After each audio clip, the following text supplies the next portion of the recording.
Hello everyone, আশা করি তোমরা সবাই অনেক ভালো আছো আর আমিও খুব ভালো আছি। অনেক দিন পর তোমাদের কাছে আবার একটা নতুন ভিডিও নিয়ে চলে এসেছি। যেহেতু আমার ডেলি ভিডিও আপলোড করা হয় না, তাই আমি ভেবেছি এখন থেকে আমি 20 ডেজ চ্যালেঞ্জ করব। প্রত্যেক দিন আমার ডেইলি লাইফের কিছু না কিছু শেয়ার করা। এটা আমার অনেক আগের ভিডিও, এডিট করা ছিল, ভয়েস দেওয়ার জন্য ভিডিওটা পোস্ট করতে পারিনি। আমরা সবাই মিলে সেদিন চলে গিয়েছিলাম সায়েন্স সিটিতে।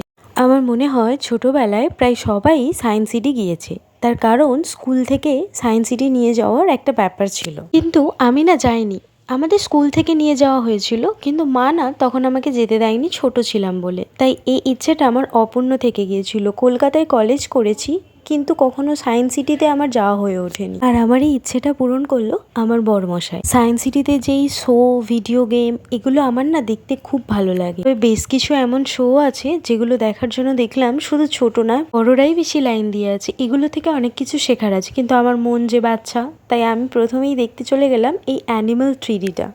দেখতে এত অপূর্ব লাগছে, তোমরা বুঝতে পারবে যে মনে রিয়েল আমি কোনো জঙ্গলের মধ্যে থেকে যাচ্ছি এবং আমার কাছেই সবাই আছে। একটু একটু ভয়ও হচ্ছিল, আবার বেশ মজাও লাগছিল।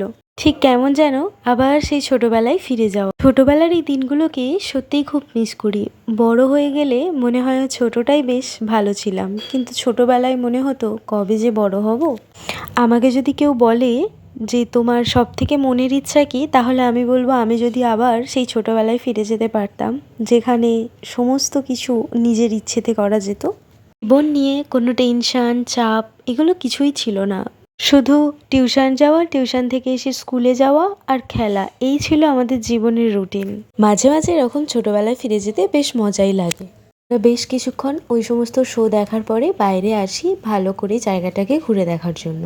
বেশ ভালোই লাগছিল, সবুজ এই প্রকৃতি। তার মধ্যে আমার প্রচণ্ড খিদে পেয়ে যায়, তাই আমি কিনে নিয়েছিলাম একটা চিকেন প্যাটিস। খাওয়া দাওয়া করে ঘুরে বেশ কিছুক্ষণ পর সন্ধে হয়ে যাওয়ার পরে আমরা রওনা দিই বাড়ির উদ্দেশ্যে। আজকে ব্লগটা যদি কিছু ভালো লাগে, like, comment, share and subscribe.